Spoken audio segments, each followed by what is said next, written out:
Psalm 23 is not about death. That's the lie we were all told for years, in pulpits, funerals, and whispers of tradition. But if you dare to look again, truly look, you'll see that what's buried inside Psalm 23 is not a comfort for the dying, but a code for those who are ready to live, not just breathe, live in alignment, authority, and abundance. Because here's the truth most believers are too afraid to admit. You've prayed, you've given, you've fasted. You've cried into your pillow asking God why nothing moves, why the breakthrough feels so far away, why the same promises that worked for others seem silent in your life. And the worst part? You're starting to wonder if it's you, if your faith is broken. If you're being punished, it's not you.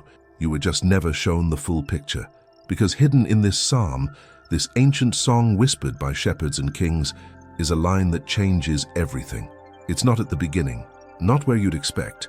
It's easy to skip, but once you see it, you can't unsee it. It doesn't just comfort the soul, it activates the law of provision. It shifts your relationship with lack. It doesn't speak to the dead. It speaks to the living believer standing in the middle of enemies, bills, fear, and still eating at a prepared table. And the churches? Many of them never told you, not because they're evil, but because they never knew. Psalm 23 became a tradition, a default, a funeral verse.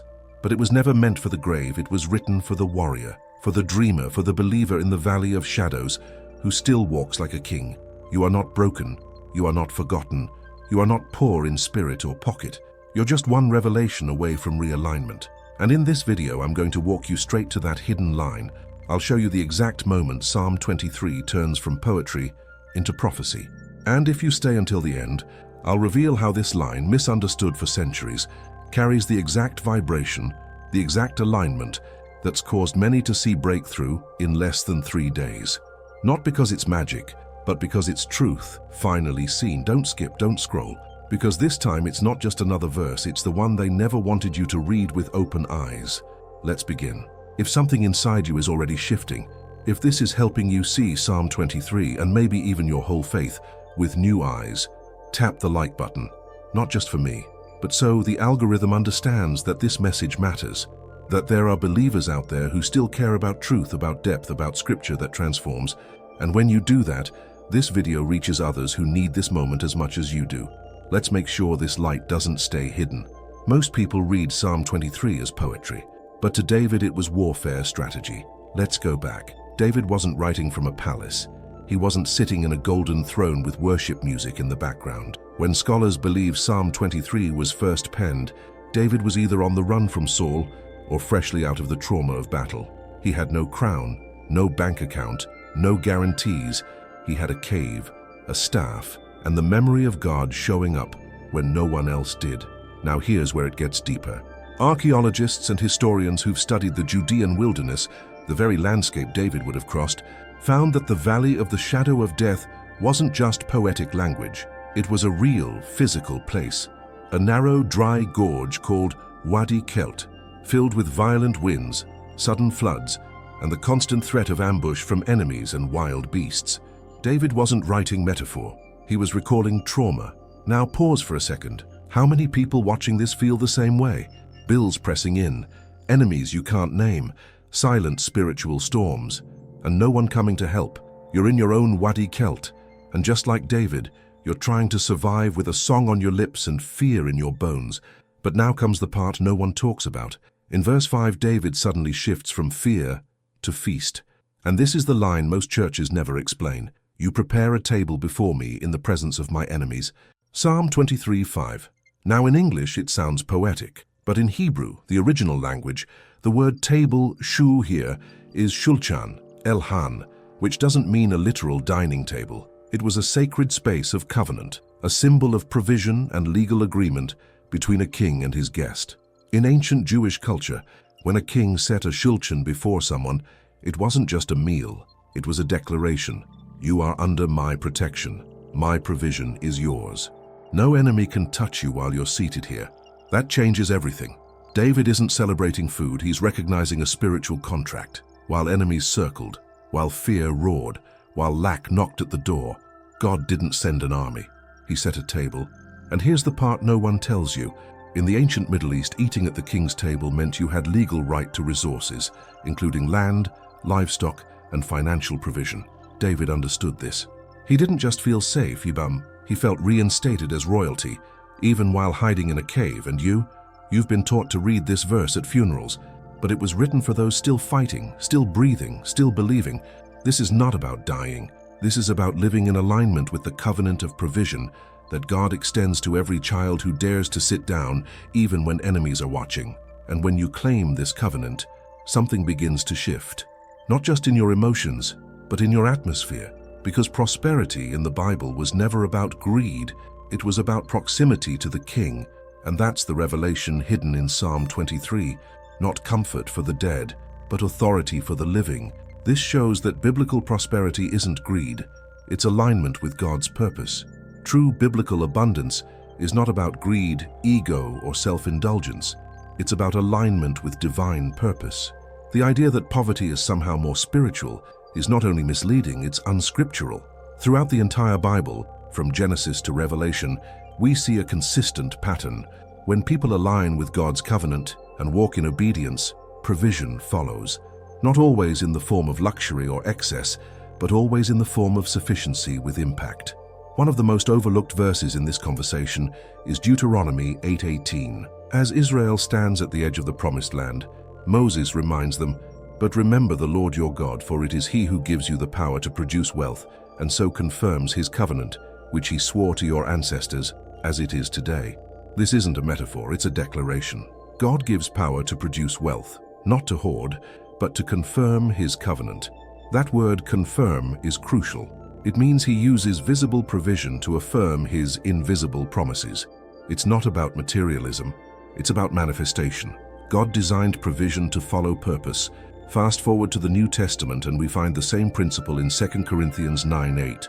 Paul writes, "And God is able to bless you abundantly, so that in all things at all times, having all that you need, you will abound in every good work." Again, it's not about wealth for the sake of wealth. It's about having what you need when you need it, to do the work you were born to do. That's the standard. Abundance is a tool, not a trophy. Provision is a vehicle, not a status symbol. The idea that wealth corrupts is a misunderstanding. It's the love of money, the idolatry of it, that the Bible warns against. But when money is submitted to the kingdom, it multiplies impact. Jesus didn't curse the fish and loaves, he multiplied them. He didn't shame the woman with the alabaster jar, he honored her sacrifice. Over and over, Scripture reveals a God who supplies, who multiplies, who prepares tables in front of enemies. So why have so many Christians been taught to fear money? Because somewhere along the way, poverty became a performance, a disguise for pride, an attempt to earn holiness through suffering. But God never asked you to starve your vision in the name of humility. He asked you to steward what he gives. The early church didn't lack, they shared. They had all things in common because someone had something to give. You cannot serve the poor if you are the poor. You cannot bless others when your own house is in chaos. You cannot extend the kingdom if you are barely surviving. Money is not evil. It's neutral. It amplifies the heart. In the hands of the righteous, it becomes a force for justice, compassion, mission, and legacy. And the truth is, God is not glorified in your bankruptcy. He is glorified in your obedience, whether in little or in plenty, but never in fear. If he gives you resources, your only job is to ask, what does heaven want me to do with this? So no, biblical prosperity is not greed. It is agreement. It is positioning yourself under the flow of heaven's resources for heaven's purposes.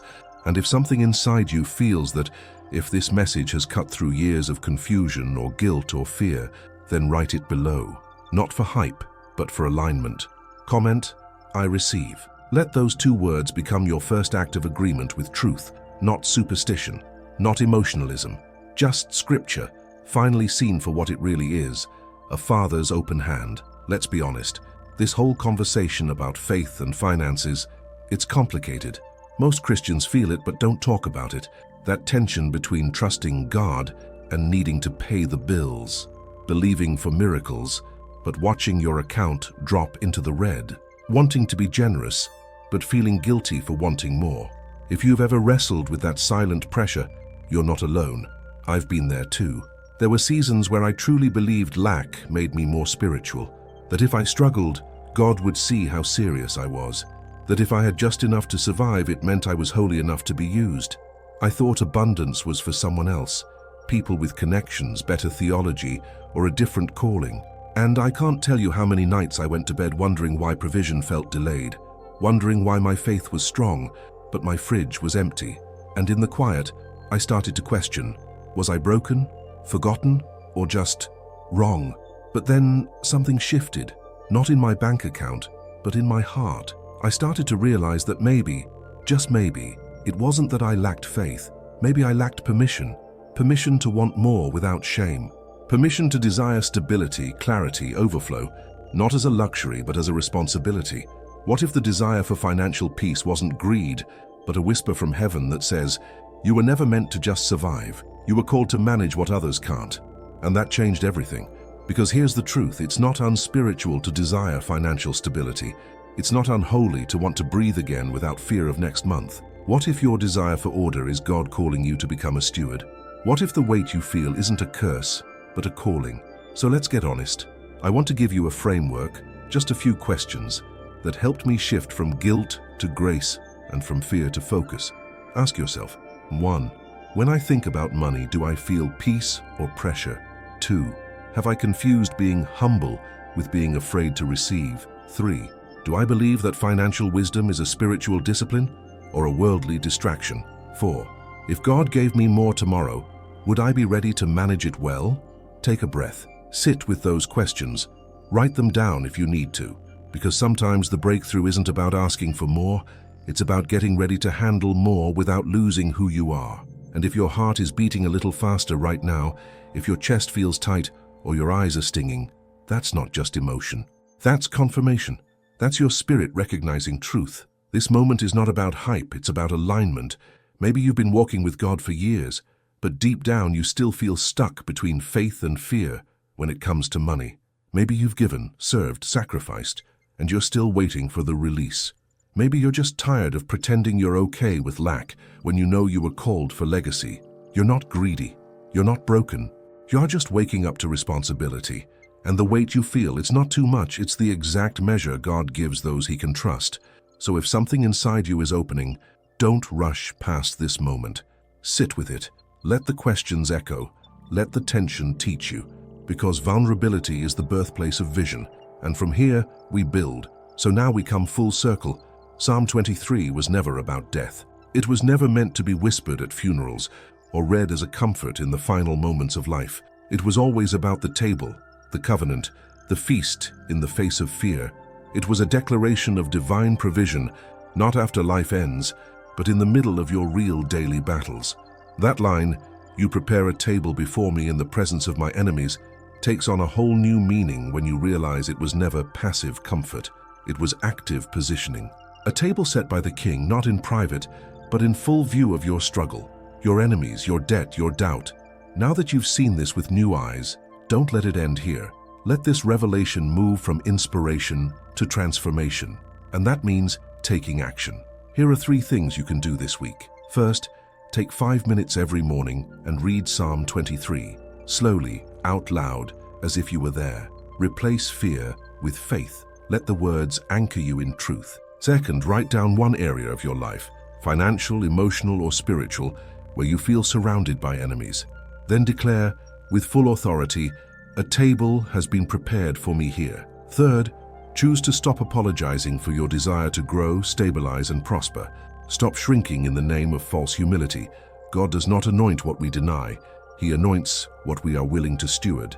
And now, we step into the deeper question, because all of this leads us to a bigger conversation. Yes, Psalm 23 shows us God's covenant of provision. Yes, you are called to more than survival. But what if we've misunderstood the word prosperity entirely? What if the prosperity God promised isn't what culture has made it out to be? And what if the real danger isn't pursuing prosperity, but defining it wrong? That's what we're going to dive into in the next video. We're going back to the root of the word, the historical meaning, the context, and we're going to ask the question no one seems to want to ask out loud. Does God really want you to prosper? Or have we twisted something sacred into something selfish? You don't want to miss that. It's going to confront, liberate, and rewire what you believe about abundance, money, and purpose. This is where we separate spiritual fluff from kingdom truth. But for now, if your heart is stirred, if you're ready to step out of fear and into maturity, If you're ready to see God not just as provider, but as strategist, as king, as the one who prepares tables in dry places, then say it below. Comment, "I am ready," because this is the beginning of a new season, not just of learning, but of becoming, not just of hearing truth, but of living it. We've only just begun. If you've made it this far, that already tells me one thing: God is awakening something in you. Not everyone finishes a message like this, but you did, and that means your spirit is searching, not for hype, but for wisdom. So here's your invitation. Subscribe if you're ready to walk with a tribe that values revelation over noise, purpose over popularity, and depth over easy answers. Like this video if something opened in you today, if this message pulled you out of confusion and into clarity. And now don't stop here. Click on the next video, The Secret Frequency of Psalm 23, How to Activate Abundance Instantly. It's the continuation of everything we've started, and it goes deeper than most people are willing to go. Walk into it with clarity, with courage, and with purpose. And remember, stewardship begins with understanding. See you there.